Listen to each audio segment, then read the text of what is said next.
माझ्या आयुष्यात मी जवळपास 30,000 पुस्तकांचं वाचन केलंय, त्याचा संग्रह केलाय। आता तो सगळा पुस्तकांचा खजिना लोकांसाठी उपलब्ध व्हावा म्हणून मी स्वतःचं सुसज्ज असं ग्रंथालय सुरू करतोय। लोकांनी तिथे यावं, वाचावं, अभ्यास करावा। पुस्तकं घरी देणार नाही, कारण ती फार दुर्मिळ ग्रंथ आहेत। त्यात नोबेल पुरस्काराची, बुकर पुरस्काराची, जगभरातील पुस्तकं असतील अशी माहिती अरण्य ऋषी पद्मश्री मारुती चित्तमपल्ली यांनी दिली। प्रिसिजन फाउंडेशनच्या वतीने डॉक्टर सुहासिनी शहा यांनी त्यांचा सन्मान केला। यावेळी मारुती चित्तमपल्ली यांनी अनेक विषयांवर दिलखुलास गप्पा मारल्या। प्रिसिजन वाचन अभियान कार्यक्रमात त्यांचा सत्कार करायचा होता, पण प्रकृती अस्वास्थ्यामुळे ते उपस्थित राहू शकले नाही। त्यामुळे प्रिसिजन फाउंडेशनच्या अध्यक्ष डॉक्टर सुहासिनी शहा यांनी त्यांच्या घरी जाऊन त्यांचा सन्मान केला। चित्तमपल्ली यांनी जल, जमीन, जंगल यांची जी आपण हेळसांड केली त्याविषयीची चिंता व्यक्त केली। बिबटे, वाघ किंवा अन्य जंगली प्राणी मानवी वस्तीत येऊन जे नुकसान करतात त्यालाही आपण कारणीभूत आहोत। त्यांना जंगलात खायला मिळत नाही म्हणून ते मानवी वस्तीत येत आहेत। मी नागझिरा, नवेगाव, मेळघाट इथे काम करत असताना जंगलांच्या भोवताली मोठ्या प्रमाणावर गवत उगवेल याची काळजी घ्यायचो। त्यामुळे हरणं जंगलात राहिली, वाघ, बिबट्या जंगलात राहिले,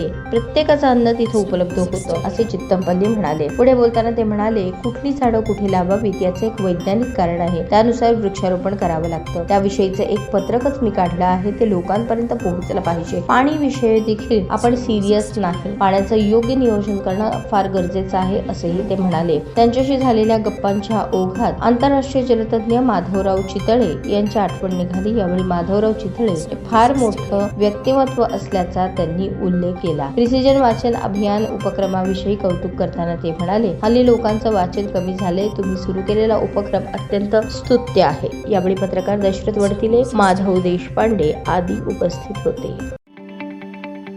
ताज्या बातम्या पाहण्यासाठी प्राईम महाराष्ट्र न्यूज चॅनलला सबस्क्राईब करा।